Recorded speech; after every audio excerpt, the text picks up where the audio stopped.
लोग खैरियत से होंगे। इस वीडियो में मैं बात करूंगा एग्रो फर्टिलाइज़र के प्राइस टेक्निकल एनालिसिस के बारे में। एग्रो फर्टिलाइज़र का डिटेल्ड एनालिसिस जो है, कंपनी प्रोफाइल, उसकी बैलेंस शीट, इनकम स्टेटमेंट, वो मैं एक लास्ट वीडियो में कर चुका हूँ। उसका मैं लिंक नीचे दे दूंगा। उसको मेरा ख्याल दोबारा डिस्कस करने की ज़रूरत नहीं है। एग्रो फर्टिलाइज़र जो है ये PSX का एक ब्लू चिप स्टॉक है और ये कंसिस्टेंटली ब्रोकर्स की रिपोर्ट में और जनरली भी मार्केट में ये टॉप पे आता है।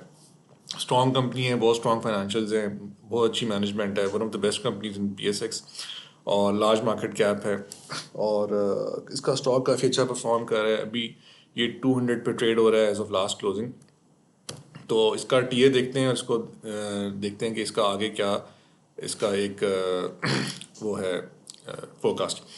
एंग्रो की जो मैंने जैसे पहले बताया, लास्ट क्लोजिंग प्राइस 199.29 पे आज ही बंद हुआ है और इसका स्टॉक जो है ये पिछले कोई 1-1.5 साल में अच्छा खासा इसने पंप किया है। मुझे याद है मैंने 2022 के एंड में ये स्टॉक अराउंड 70s पे लिया था और फिर ये उसको फिर मैंने फॉर सर्टन रीजंस उसको सेल कर दिया और ये उसके बाद पंप कर गया। अभी जो है ये ऑलमोस्ट 200 पे चला गया। कंपनी के नंबर्स काफ़ी अच्छे हैं, कंपनी के फाइनेंशियल्स भी काफ़ी अच्छे हैं, वो मैं आगे जाकर आपको बताऊंगा। कंपनी की जो ओवरऑल पोजीशन है कैश की, वो भी काफ़ी ज़बरदस्त है। और मोस्ट इंपॉर्टेंटली एग्रो फर्टिलाइज़र जो है वो एक बड़ा अच्छा डिविडेंड दे रहा है। इस साल एग्रो ने ऑलमोस्ट 20 रुपीज़ का डिविडेंड दिया है, जो कि almost after tax I think 8% I think है, 8% बनता है। तो क्वार्टरली डिविडेंड एग्रो ने दिया है और इंस्टीट्यूशंस की भी काफ़ी इसके अंदर स्ट्रॉन्ग इंटरेस्ट है। तो इसमें एंग्रो का अगर हम ओवरऑल पोर्टफोलियो देखें तो फ्लोट कंपनी का जो है अराउंड 43% है और 56% शेयर्स कंपनी खुद होल्ड करती है। अगेन PSX के अंदर ये कंसर्न है कि फ्लोट कंपनीज का थोड़ा होता है। नंदलेस कंपनी का प्राइस टू सेल्स बहुत ही मैनेजेबल 1.09 पे और प्राइस अर्निंग 8.3 पे। स्टॉक अभी भी चीप है एट 200 इवन। एंग्रो का स्टॉक जो है मार्केट इसको चीप कंसिडर कर रही है और मुझे नहीं लगता कि इसमें कोई शॉर्ट से मीडियम टाइम में कोई करेक्शन की उम्मीद मुझे नज़र तो नहीं आ रही। अगर हम एंग्रो के नंबर्स देखें तो एंग्रो ने लास्ट क्वार्टर जो उनका जो Q3 क्लोज हुआ है उसमें इन्होंने ऑलमोस्ट 58 बिलियन का रेवेन्यू किया है और 8.5 बिलियन का नेट जो था उसका प्रॉफिट था। इस साल जनरली एंग्रो की जो है प्रॉफिटेबिलिटी कम रही है, रेवेन्यू भी डाउन रहा है, बिकॉज इस साल जो गवर्नमेंट ने किसानों से गंदम नहीं ली और उसकी वजह से फिर ओवरऑल मार्केट में एक स्लम्प आया। ऑल्दो ये नंबर्स जो हैं ये सेकंड थर्ड क्वार्टर के हैं और इससे पता ही चलता है कि यूरिया की जो ऑफ टेक है वो कम हुई है। तो ये कंसर्न है और गोइंग फॉरवर्ड भी लगा ऐसे रहा है कि इस साल भी गंदम की जो फसल है उसकी कम लग रही है वो। तो हम देख सकते हैं कि एंग्रो का रेवेन्यू शायद थोड़ा डिप करे। नंदलेस एंग्रो ने अपनी प्रॉफिटेबिलिटी और टॉप लाइन को मेंटेन रखा हुआ है और उसने मोस्ट इम्पोर्टेंटली अपना जो डिविडेंड है उसको भी मेंटेन रखा हुआ है। एंग्रो का अगर हम डिविडेंड देखें तो एंग्रो इस साल ऑलमोस्ट कोई, अगर हम 24 में देखें तो ऑलमोस्ट 16 और 5 21 रुपीज़ का डिविडेंड एंग्रो दे चुका है और ये उसने इस पूरे साल में 4 दफ़ा दिया, मतलब हर क्वार्टर उन्होंने डिविडेंड दिया। कंसिस्टेंटली एंग्रो का डिविडेंड जो है अगर आप उसकी हिस्ट्री देखें तो वो मेंटेन हो रहा है।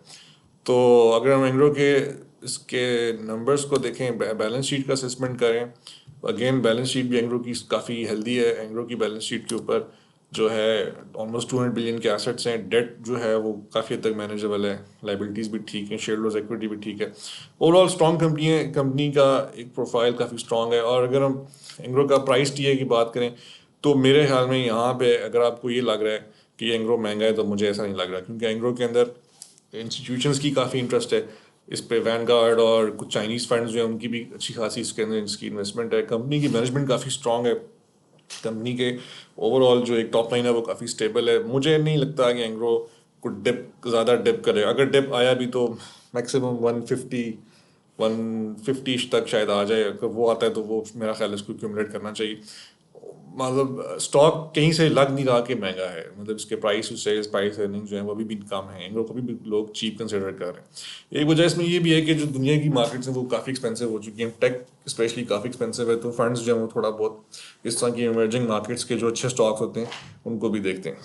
तो इसमें अगर आपको एंग्रो डिप पे मिलता है, अगर कोई डिप आती है स्टॉक मार्केट में भी, करेक्शंस आती है, जैसे अभी रिसेंटली कुछ करेक्शंस आई हैं, तो उसमें उठाना चाहिए। बट अगेन एंग्रो 200 से नीचे नहीं टूट रहा। ये अब वक्त ही बताएगा कि एंग्रो की जो मार्केट की करेक्शन है वो एंग्रो को कितना नीचे लेके जाती है, क्योंकि करेक्शन तो मार्केट में आनी है, मार्केट काफ़ी हॉट है और मार्केट में सेल ऑफ हुआ है, मार्केट ठंडी हुई है, लेकिन एंग्रो अभी तक स्टेबल खड़ा हुआ है। तो अगर डिप आपको मिलती है तो आप उस पर एंग्रो एक्वायर करें। मेरा टारगेट 150 का है। अब जो लोग मेरी वीडियोस देखते हैं उन्हें पता है कि मैं हमेशा डिस्काउंट को ढूंढ रहा होता हूँ मार्केट के अंदर। तो अगर डिप आपको मिले आप उसको ज़रूर उठाएं, एंग्रो को देखें। It's a good company, solid company है, ब्लू चिप कंपनी है। लॉन्ग टर्म इसको रखें आप, इसमें इन्वेस्ट करें। पाकिस्तानी कंपनी है, इसकी प्रोडक्ट जो है वो पाकिस्तान में कंज्यूम होती है और हमारी इकोनॉमी का एक बहुत बड़ा बैकबोन है एग्रीकल्चर, उसका ये बहुत बड़ा ड्राइवर है। तो अपना फीडबैक दीजिएगा, कमेंट्स में बताइएगा आपका क्या ख्याल है। आपको क्या लगता है कि एंग्रो का वाकई करेक्शन आना है इसके अंदर, या ये इसी लेवल को पकड़ के बैठा रहेगा। तो till next time, take care, अल्लाह हाफिज़।